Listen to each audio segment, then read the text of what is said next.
Hi guys, yeah, welcome back to another video. Today we're going to be replacing the AC compressor on this 2017 Kia Forte. So yeah, let's just get straight into it. I charged it up, and the compressor, the refrigerant is leaking pretty quick. I went to go ahead and put the UV dye in. So yeah, I put that in, and quickly, well, not quickly, it took a while. On the compressor, I'll show you right now. Around the ring, it was starting to leak. I went all the way around with my UV light. I wanted to go make sure everything was good, make sure it was the only place that was leaking. I checked the water where it was dripping out of the drain. I made sure that wasn't leaking as well. But yeah, so yeah, let's go ahead and replace that. I'm gonna show you step by step on how to do it. So yeah, let's go ahead and let's get it done. Okay, and then the first thing that you want to do is you want to go and remove all your refrigerant.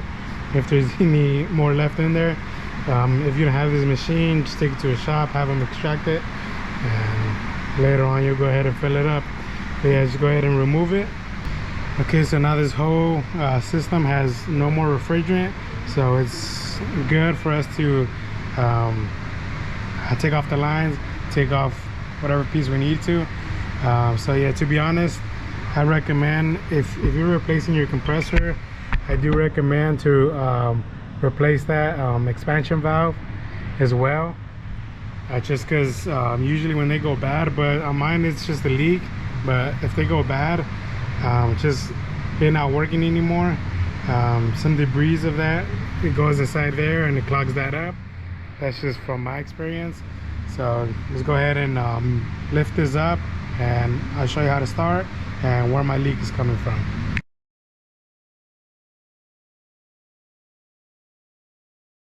Okay, so now that we're under here, let's go ahead and remove all these screws. They're size 10, and some of them have these clips, and the front it has these clips as well. So I'll just go ahead and remove all the clips to get a better access of what we're going to replace. Okay, so now that we got all this removed, it's a lot easier to see. Okay, and then with my UV light, as you can see, there's nothing, and as soon as I put it on there, you can see the green. Yeah, you can see it with the camera, it's a lot easier. In person, it's kind of hard to tell. And also from there, the gasket O-ring, but yeah, it's leaking pretty bad. It is leaking from here, from this band right here, which I think is my first time actually seeing it, and that's kind of weird how it's leaking from the gasket. But yeah, let's go ahead and remove this belt and start with the process. Okay, so you had to lower down the vehicle so I can show you exactly what I'm talking about. But the first thing is to remove the drive belt. But for some reason they made this into a hex, or into a 12 point, should I say. A 12 point to remove, or to take off the tension off the belt. And as you can see, is that one right there. It's a size 17 millimeter. And let me show you what I'm using. Okay, and then what I'm using is this 17 Husky gear wrench, whatever you want to, or whatever you have, just as long as it's a 12 point. And if you have a ratchety one, it's even better. If not, just a regular one, but just make sure it's 12 point. I'm getting it on there, and I have to pull really hard this way towards up. So yeah, let's go ahead and remove that. Okay, then as you can see, I got it in there, and now you got to pull it really hard. And then as you can see, when I'm gonna pull it, it loosens the tension. So yeah, I'm gonna need my both hands, so I'll see y'all in a little bit. Okay, so yeah, this is the method that I use. I use the second wrench. I put it like straight down, and I put it, and now we got that belt off. And now let's go ahead and keep going on. Okay, so yeah, this compressor is fairly easy. As you can see, there is a connection right there on top. There's one right there, that's all there is. And there's 3 bolts. There's one right there, and another one down here. The third one is right there, as you can see, but the line is in the way. So let's go ahead and remove that connection to begin with. Let's go ahead and remove that. It's just pinch it and pull it out. Very simple. And so yeah, this is how the connection looks. It's just you have this clip right here. You pull up and you pull out until you can set it aside. Okay, then next is those AC lines, which is a 10. There's a 10 right here and 10, and then on this side as well it's a 10. It's very simple to remove, so let's go ahead and remove those two. Okay, so yeah, this is the second day, but yeah, I had to stop. Anyways, these were size 12, so I already took them off. Now let's just go ahead and pop these off with the flat plastic screwdriver, or just wiggling it back and forth, just get them off. Okay, and then so yeah, we got these two off, and then now we're gonna have to remove these 3 bolts, size 12 millimeter. Pretty simple, self-explanatory. Once this comes off, all this will come off. It's all one big piece, so it should be it should come down freely.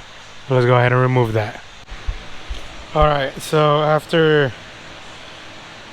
2 hours or something, I finally got the right one. So I had ordered one, it came in wrong part. Luckily I noticed before I installed, my connection was different. Everything else seemed right, but good thing I paid attention before I installed it and did everything. But yeah, just make sure, I always like to double check, make sure this spins, all the bolts line up, everything seems the same. And good thing it paid off for me looking over everything. So let's go ahead and pre-fill this. It does come with some in it, but I always like to put some of this UV dye, just so you can have some in here so we know if there's a leak from it still being brand new. So I'm gonna pour a little bit in here and I'll show you how I do it. Okay, so yeah, for this I literally just eyeball it.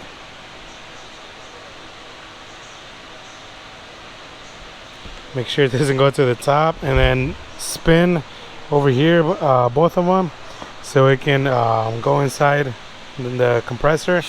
And once all of this settles, I'm gonna put this cap back on and go ahead and install it. Okay, so yeah, this is it. I just been like turning it back and forth, and it's pretty much down all the way at the bottom. I'm gonna go ahead and put these caps back on, just so it doesn't leak when I'm turning it. And then once it's up there, I'm gonna go ahead and take them off and put the lines in.